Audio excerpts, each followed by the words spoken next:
बिल्लाहिस्समीउल अलीम मिनश्शैतानिर्रजीम बिस्मिल्लाहिर्रहमानिर्रहीम अल्हम्दुलिल्लाहि रब्बिल आलमीन वसल्लल्लाहु अला मुहम्मदिन व आलिहि त्वाहिरीन अल्लाहुम्मा सल्लि अला मुहम्मदिन व आलि मुहम्मदिन वअज्जिल फरजहुम। किताब हमारे अकायद में हमारी गुफ्तगू दूसरे बाब यानी बाब नबूव्वत में जारी व सारी है। सफ़ा नंबर 50 पर आज हम किताब के अक़ीदा नंबर 19 सही है 19वें नंबर अक़ीदे में आज हमारी गुफ्तगू शुरू हो रही है, जिसकी हेडिंग और इन्वान ये है कि अम्बिया की दावत के बुनियादी उसूल एक हैं। हज़रत आदम से लेकर ख़त्मी मरतबत हज़रत मुहम्मद मुस्तफ़ा सल्लल्लाहु अलैहि व आलिहि वसल्लम अल्लाहुम्मा सल्लि अला मुहम्मद व आलि मुहम्मद। तमाम अम्बिया के जो बयान करदा उसूल हैं, बुनियादी और बेसिक जो उसूल हैं वो एक ही है।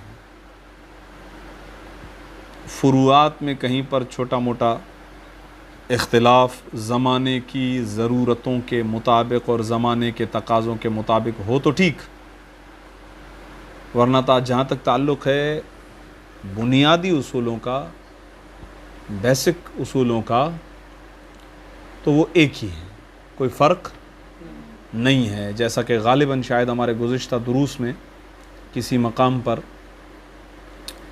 अमीरुल मोमिनीन मौला अली ने जो अल्लाहुम्मा सल्लि अला मुहम्मद अमीरुल मोमिनीन ने जो खुदा के वजूद की एक दलील दी है,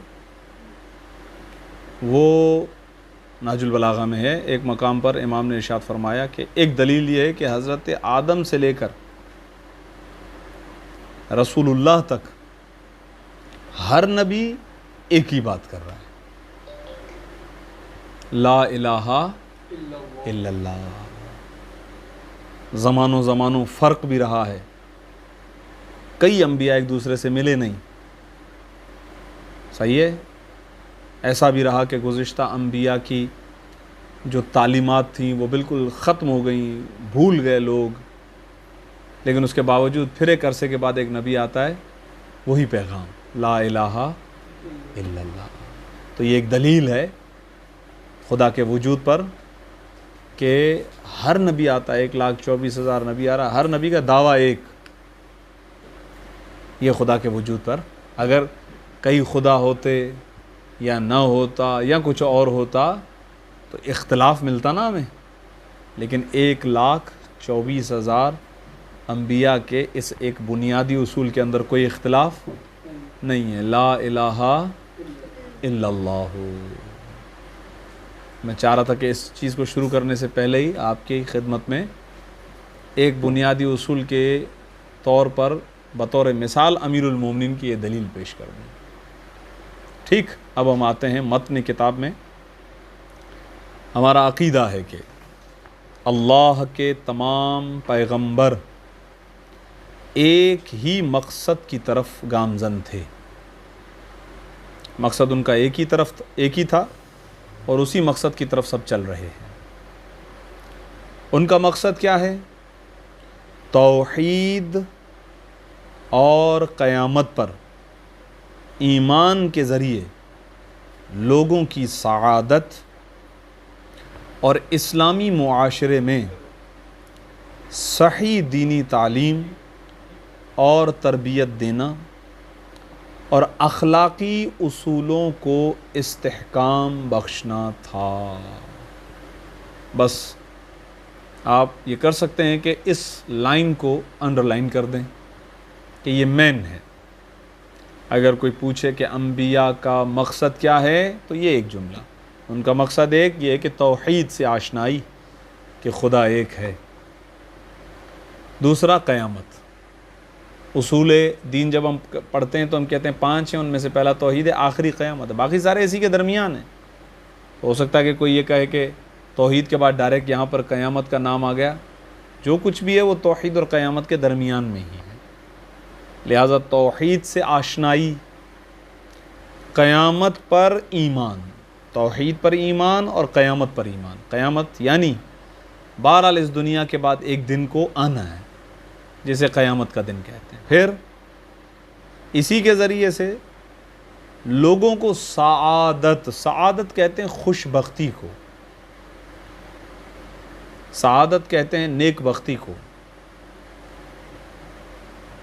लोगों को खुशबख्ती, खुश नसीबी तक पहुंचाना, कामयाबी तक पहुंचाना, जिस मकसद के लिए वो खल्क किए गए हैं उस मकसद तक पहुंचाना सआदत है। यानी आप ये कह सकते हैं कि अल्लाह ने इंसान को जिस मकसद के लिए खल्क किया है, अगर इंसान उस मकसद को पा ले तो यही उसके लिए बड़ी सआदत और खुशबख्ती है। और अंबिया इसी मकसद के लिए आए हैं। और फिर अंबिया की मकसद में एक और अहम चीज़ वो क्या, इस्लामी मुआशरे में सही दीनी तालीम, सही दीनी तालीम। इसलिए कि बसा औक़ात नाम दीन का ही होता है लेकिन तालीम गलत होती है। नाम दीन का ही है। जैसे अगर आप आज के ज़माने में गुज़िश्ता अंबिया की तालीमात का ज़िक्र करें, फ़र्ज़ करें ईसाइयत, फ़र्ज़ करें यहूदियत, ये भी नाम तो इस पर दीन का है, बल्कि ये इलाही अदियान है, आसमानी अदियान है, यहूदियत और ईसाइयत। लेकिन आप जानते हैं कि अब उस दीन के अंदर इतनी तब्दीलियां कर दी गई हैं, उस शरीयत को इतना बदल दिया गया है, उसकी तस्वीर इतनी तब्दील कर दी गई है कि अब आप ये नहीं कह सकते कि ये वही दीन है जो खुदा की तरफ से भेजा गया था। मसलन आपकी खिदमत में एक मिसाल अर्ज़ करता हूँ कि आज जो है वो हज़रत ईसा का मुजस्समा लटकाया हुआ है और हज़रत ईसा के सामने वो जाते हैं उसमें चर्च में, और जाकर वहाँ पे शराब जो है वो उस मुजस्समे के सामने जाकर डालते हैं। क्यों? क्योंकि हज़रत ईसा नऊज़ु बिल्लाह मिन ज़ालिक शराब पीते थे। हज़रत ईसा शराब पीते थे, नऊज़ु बिल्लाह मिन ज़ालिक। क्या ये हो सकता है? आपको शक है क्या?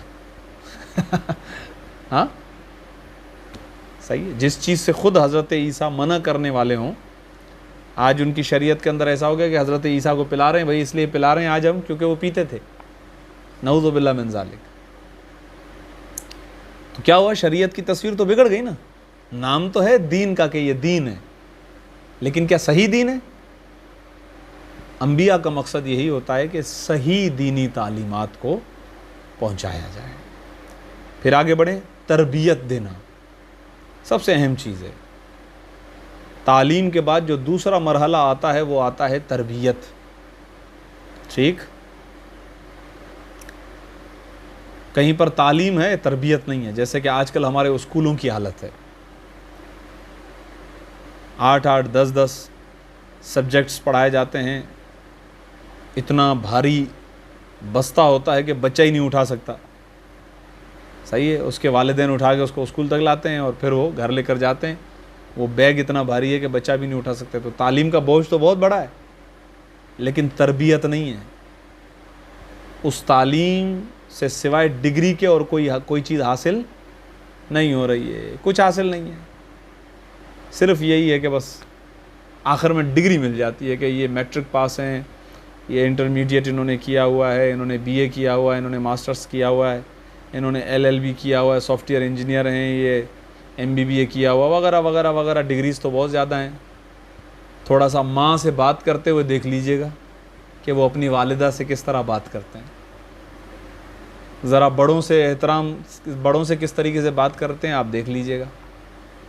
उस्ताद से किस तरीके से बात करते हैं देख लीजिएगा। मुआशरे में उनका एटीट्यूड क्या है वो भी ज़रा देख लीजिएगा, तो आपको अंदाज़ा हो जाएगा। तालीम तो बहुत ज़्यादा है, लेकिन तरबियत नाम की कोई चीज़ नहीं है। ठीक, और अखलाकी उसूलों को इस्तेहकाम बख्शना है। ये है अम्बिया की नबूवत का मकसद, उनको भेजे जाने का मकसद। इसी वजह से तमाम पैगंबर हमारे लिए वाजिबुल एहतराम हैं। देखिए, मुसलमानों का ये अक़ीदा है, हज़रत आदम से लेकर हज़रत ख़ातम तक जो भी नबी हैं हम उनको नबी मानते हैं, ठीक है। हम उनकी शरीयत के फॉलोअर्स न सही कि रसूलुल्लाह ख़त्मी मरतबत के आने के बाद अब हर नबी की शरीयत मनसूख हो चुकी है, अब रसूलुल्लाह की शरीयत ही क़यामत तक नाफिज़ रहेगी। लेकिन हम ये नहीं कहेंगे कि हज़रत आदम का ही इनकार कर दें, हम हज़रत आदम को नबी नहीं मानते, नऊज़ुबिल्लाह मिन ज़ालिक, नहीं। ये अक़ीदा नबूवत को न मानने के मुतरादिफ़ होगा। लिहाजा हम हर नबी के एहतराम के कायल हैं और हर नबी को नबी मानते हैं।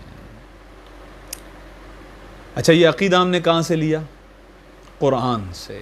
आइए कुरान में मुलाहिज़ा करें, सूरह मुबारक बकरा की आयत नंबर 285।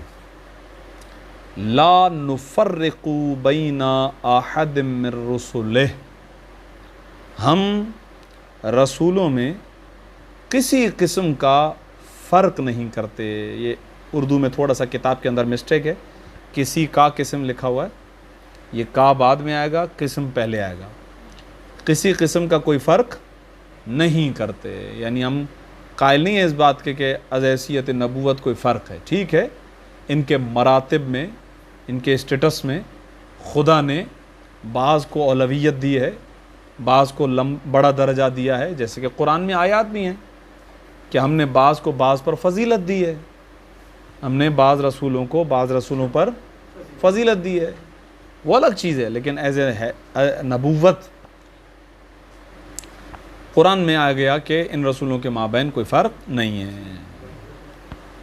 वक्त गुज़रने के साथ साथ और बुलंद तालीमात के लिए इंसान की आमादगी के साथ साथ आसमानी अदियान भी आहिस्ता आहिस्ता तकामुल की तरफ बढ़ते गए और उनकी तालीमात ज़्यादा से ज़्यादा गहरी होती गई। अच्छा, ये जो अब पैराग्राफ आया है, ये वही पैराग्राफ है कि जिससे अभी मैंने आपको स्टार्ट में एक छोटा सा खुलासा बताते हुए ये कहा कि हाँ, कहीं पे जुज़ियात में फ़र्क हो सकता है, छोटी छोटी तालीमात में फ़र्क हो सकता है।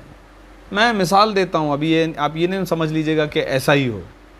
मैं मिसाल देता हूँ, फ़र्ज़ करें नमाज़ पढ़ने का तरीक़ा मुमकिन है कि गुज़िश्ता उम्मतों में किसी और तरीक़े से रहा हो, आज के ज़माने में जिस तरीक़े से हम नमाज़ पढ़ रहे हैं उस तरीक़े से ना हो।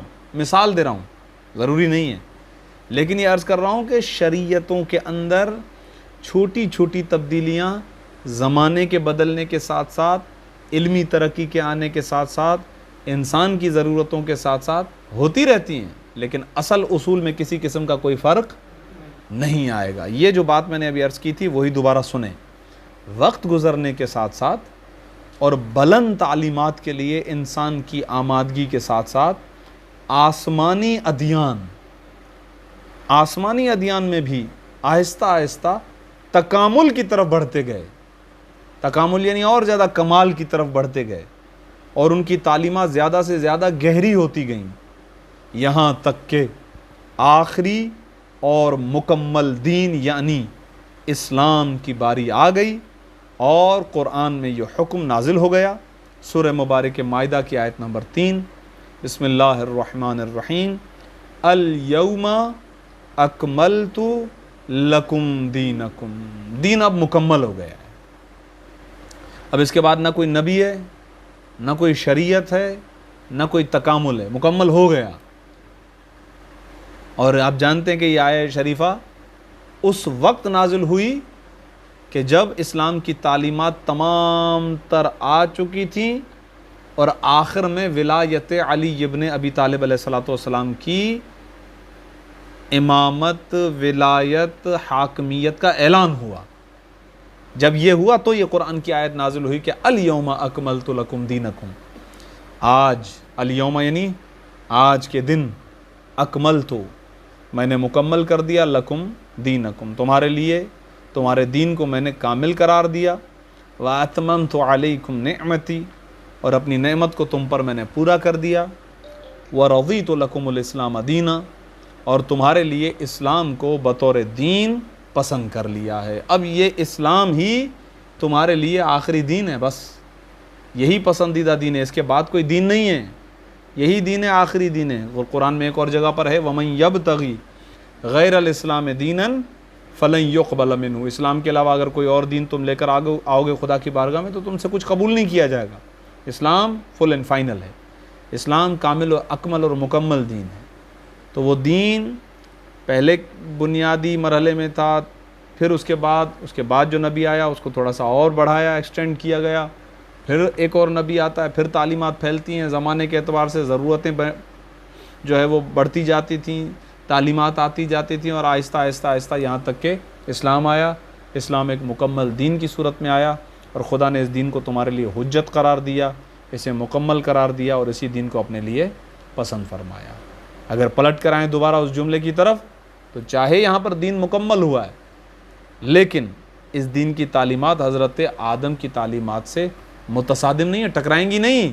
हज़रत आदम का भी हदफ ला इलाहा इल्लल्लाह है और ख़त्मी मरतबत भी ला इलाहा इल्लल्लाह। लेकिन चूँकि वो हज़रत आदम जब तशरीफ़ लाए ला इलाहा इल्लल्लाह बतलाने के लिए, तो उस ज़माने के लोगों को हज़रत आदम की नबूवत को कबूल करना था, लिहाजा कलिमे के अंदर जुमला आ गया क्या कि ला इलाहा इल्लल्लाह और हज़रत आदम सफ़ीउल्लाह हैं, व आदम सफ़ीउल्लाह, और हज़रत आदम अलैहिस्सलाम अल्लाह के सफ़ी हैं।